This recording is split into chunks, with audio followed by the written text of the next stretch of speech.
જય શ્રી કૃષ્ણ મિત્રો, નિત્ય સત્સંગમાં આપ સૌનું સ્વાગત છે। આજે આપણે સાંભળીશું હિન્દુ ધર્મની ભવ્ય ભક્તિ પરંપરા હિંડોળા ઉત્સવ મહાત્મય। જો આ વિડીયો તમને પસંદ પડે તો લાઈક અને શેર કરી ચેનલને સબસ્ક્રાઇબ જરૂરથી કરજો। પવિત્ર અષાઢ શ્રાવણ માસની આલબેલ પૃથ્વીવાસી પોકારે તે પહેલા પ્રકૃતિ જાણી લે તે લહાવો લૂંટી લે છે। ગગને મંડાયેલો મેઘ છડી પોકારતો હોય એમ શ્રાવણની પધરામણી ટાળે ગરજી ઉઠે છે। કલાપીનો કેકારવ ચોગરદમ પડી વળે છે। કોયલના વિલંબિત ટહુકા તેમાં સાથ પુરાવે છે। વીજળીના ચમકારા આકાશમાં વેરાયા કરે છે। દેવો પણ જાણે આ પધરામણી કચકડે કેદ કરી રહ્યા ન હોય તેવું વિરલ દ્રશ્ય ઊભું થાય છે। ત્યારે ભક્તોએ હિંડોળાનો ઉત્સવ રચ્યો છે। ભગવાનનું દર્શન કરતા પાપણના પડદા પડે ઉઘડે ત્યારે એક નિમિષમાં હરિને ઝૂલતા જોવા તે લહાવો જેણે લઈ લીધો હોય એ તો તે જ જાણે। ભક્તિની રીત જ એવી છે કે હરિ સંગાથે લાડ કરવા, એમને જમાડવા, એમને પોઢાડવા, એમને ઝુલાવવા। ભક્ત સમજે છે કે હું હરિને ઝુલાવું છું, પરંતુ એની પાછળ રહેલો મર્મ કંઈક એવો છે કે તમે વિરાટનો હિંડોળો ફેરવો તેમાં હું સાથે છું, મને એનું ભાન થયું છે, એનો આનંદ હું લઉં છું અને ગમે તેટલા મહાન હોવા છતાં મારી ભક્તિના હિંડોળે ઝુલાવવાની ઈચ્છા કરું ત્યારે પ્રભુ તમે અવશ્ય પધારવાના જ છો। એટલે ભક્તો જે હિંડોળો રચે છે તેમાં એમનું હૈયું ઠાલવે છે।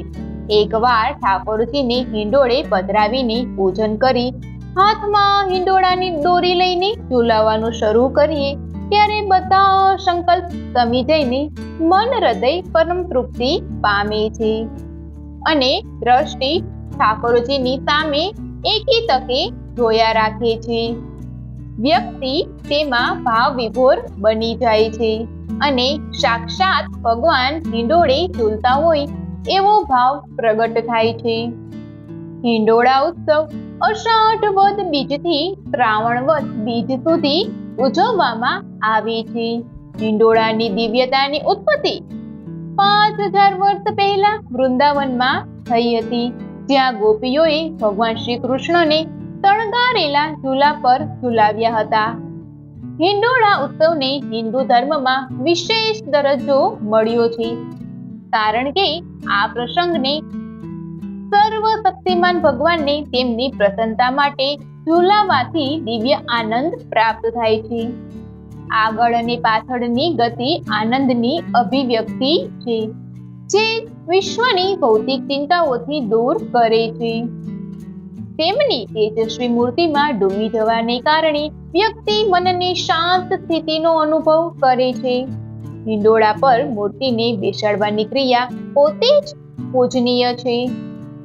અષાઢ અને શ્રાવણ માસની વરસાદી મોસમમાં સંધ્યા સમયે એટલે કે આરતીનો સમય થતા વૈષ્ણવો મંદિરમાં જઈને રેશમની દોરી વડે હિંડોળા પર બિરાજેલા પ્રભુને હિંચોળવા અધીરા બની જાય છે, કારણ કે વરસાદી પવિત્ર વાતાવરણમાં હિંડોળાનો ભવ્ય ઉત્સવ ઉજવાય છે।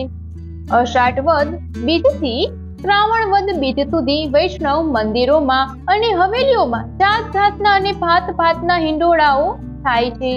ભક્તો તણગારેલા હિંડોળામાં ઠાકોરજીને પધરાવી સંધ્યાકાળે આરતી બાદ હિંડોળાના પદો ભક્તિભાવપૂર્વક ઝીલે અને ઝીલાવે છે। દોરી પણ હીરની ને મણિમાળાની રખાય છે। એ ખેંચતા સોના રૂપાના કસબથી ભરપૂર મોરલા ડોલી ઉઠે છે, પોપટ નાચી રહે છે, સાધુ વૃંદ મૃદંગ અને મંજીરા લઈ કીર્તન ભક્તિથી વાતાવરણ દિવ્ય બનાવે છે। ઘંટડીઓ રણજણી ઉઠે છે, જાણે વિરાટ ડોલી રહ્યું હોય ને બ્રહ્માનંદ રેલાયો હોય તેવું વાતાવરણ ફેલાય છે।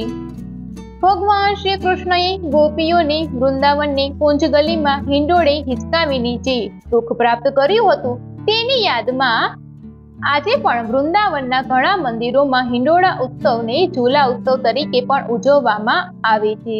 ગુજરાતમાં વૈષ્ણવ મંદિરોમાં પણ હિંડોળા ઉત્સવ ઉજવાય છે। વૈષ્ણવની પરંપરા મુજબ શ્રી કૃષ્ણ ભગવાને વૃંદાવનમાં ગોપીઓ અને રાધાજી સાથે રાસલીલા કરી હતી તેની સ્મૃતિ તાજી કરવા હિંડોળામાં પ્રિયા પ્રિયતમને ઝુલાવવામાં આવે છે. આ ઉપરાંત સ્વામિનારાયણ સંપ્રદાયમાં પણ હિંડોળા ઉત્સવ ઉજવવામાં આવે છે.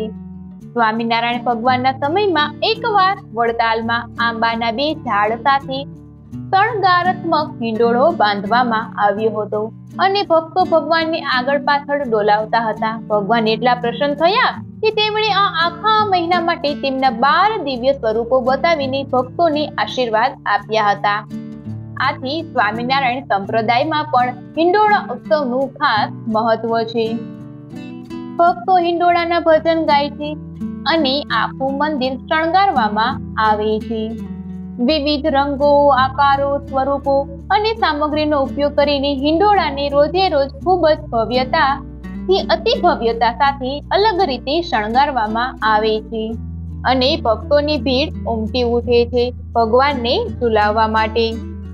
હિંડોળામાં ચાંદીના હિંડોળા, શાકના હિંડોળા, પાનના હિંડોળા, પવિત્રાના હિંડોળા, ગુલાબના હિંડોળા, ફળના હિંડોળા તથા અત્યારના યુગ પ્રમાણે ચોકલેટના હિંડોળા, વરસાદી ઋતુમાં હિંડોળા ઉત્સવ આવવાથી છત્રીના હિંડોળા, બિસ્કિટના હિંડોળા, મોતીના હિંડોળા વગેરે રીતે હિંડોળાઓને શણગારવામાં આવે છે.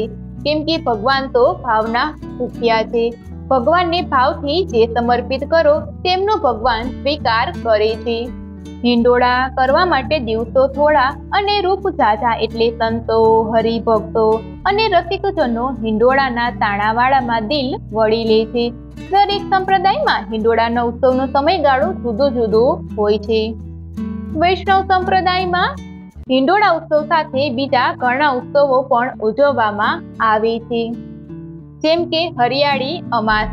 આ દિવસે ભગવાનને લીલા પિછોડા પહેરાવવામાં આવે છે તથા ભગવાનને ભોગમાં પણ લીલી વસ્તુઓનો જ ભોગ ધરાવવામાં આવે છે. આ ઉપરાંત આખી હવેલીને પણ લીલા પાંદડાથી શણગારવામાં આવે છે. ત્યારબાદ બગીચા સાતમ અને બગીચા નોમનો પણ ઉત્સવ ઉજવવામાં આવે છે. આ દિવસે ભગવાનનો હિંડોળો બગીચામાં રાખવામાં આવે છે. ત્યારબાદ શ્રાવણ સુદ 11ને દિવસે પવિત્રાના હિંડોળા કરવામાં આવે છે. આ દિવસે ભગવાનને પવિત્રા ધરવામાં આવે છે. ત્યારબાદ શ્રાવણ સુદ પૂનમને દિવસે રાખડીના હિંડોળા કરવામાં આવે છે કેમ કે તે દિવસે રક્ષાબંધન હોય છે. તો મિત્રો, આ હતું હિન્દુ ધર્મમાં હિંડોળા ઉત્સવનું મહત્વ તથા હિંડોળા ઉત્સવ દરમિયાન આવતા બીજા ઉત્સવોનું પણ મહત્વ. જો આ માહિતી તમને પસંદ પડી હોય તો વિડીયોને લાઈક અને શેર કરી ચેનલને સબસ્ક્રાઇબ જરૂરથી કરજો. જય શ્રી કૃષ્ણ.